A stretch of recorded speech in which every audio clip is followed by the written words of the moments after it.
Mark Sisson is the picture of health. At the age of 60, yes, 60, he has the body of a man half his age, inside and out. No disease, no medications. But he hasn't always been this way. His anti-inflammatory diet changed everything. Most of what ails people today could be, if not cured, substantially mitigated with a few lifestyle corrections, first and foremost being diet. Mark follows the Paleo diet. If you've heard of the Paleo diet but aren't really sure what it is, you're not alone. It was the #1 search diet on Google last year. For the last 25 years, Mark has analyzed nutrition research. 2.5 million readers follow Mark's work. We've got hundreds of thousands of user experiences on my site, on Mark's Daily Apple, of people who've embraced this program, who've said, so not only did I lose the weight, but my blood work improved, and my energy levels improved. The Paleo diet involves avoiding sugar, wheat, trans or omega-6 fats, and some dairy. When you get rid of all those bad guys, you decrease inflammation and you improve your body's ability to burn fat. Sugar weakens your immune system and causes insulin problems. Wheat treats your body much the same way. Mark didn't even realize wheat caused him problems until he stopped eating it. My IBS went away. My arthritis went away.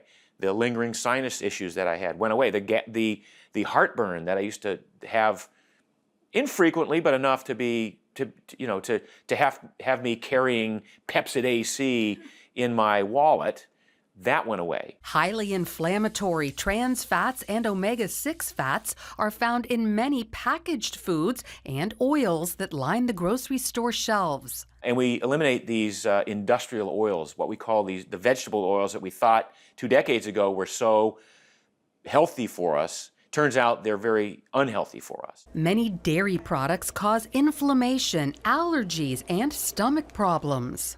So if you give up sugar, gluten, trans fats, omega-6 fats, and dairy, you may be wondering what's left to eat. Turns out a lot. Certainly use plants, vegetables, as the main basis of the paleo eating strategy, and then great sources of protein, so meat and fish, fowl, eggs, and so on, and then healthy fats. Healthy fats include avocados, nuts, olive oil, fish oil, and don't forget coconut oil, even though it's a saturated fat.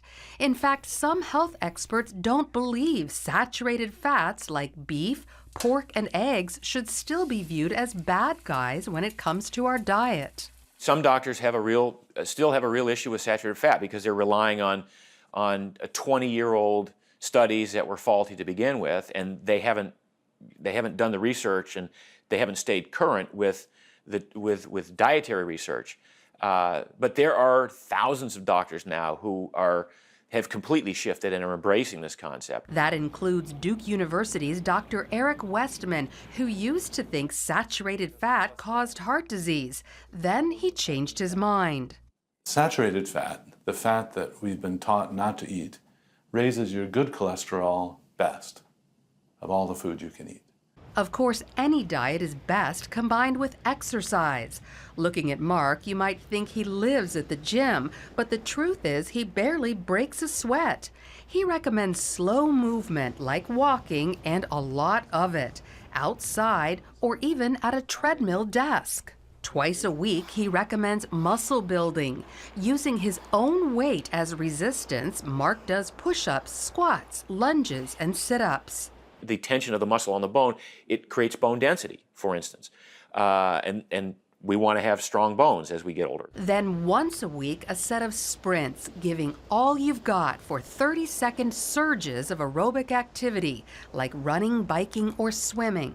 That little burst of activity can have such dramatic effects on all aspects of your health. And for people who have been trying to lose weight, for instance, and are plateaued or stalled, that sprint workout can be sort of the breakthrough. Finally, get enough sleep, because without it, your immune system suffers and you increase hormones that make you hungry. A lot of people will get the diet right, for instance. They'll start to dial in the diet, but because they enjoy they're too tempted by the nighttime activities and they don't get enough sleep, they wonder why they're not losing that last 15 or 20 pounds. It may be because you're not getting enough sleep. So an anti-inflammatory diet is missing sugar, wheat, processed oils, and most dairy. So you eat foods that keep you thin and healthy well into your golden years. Lori Johnson, CBN News.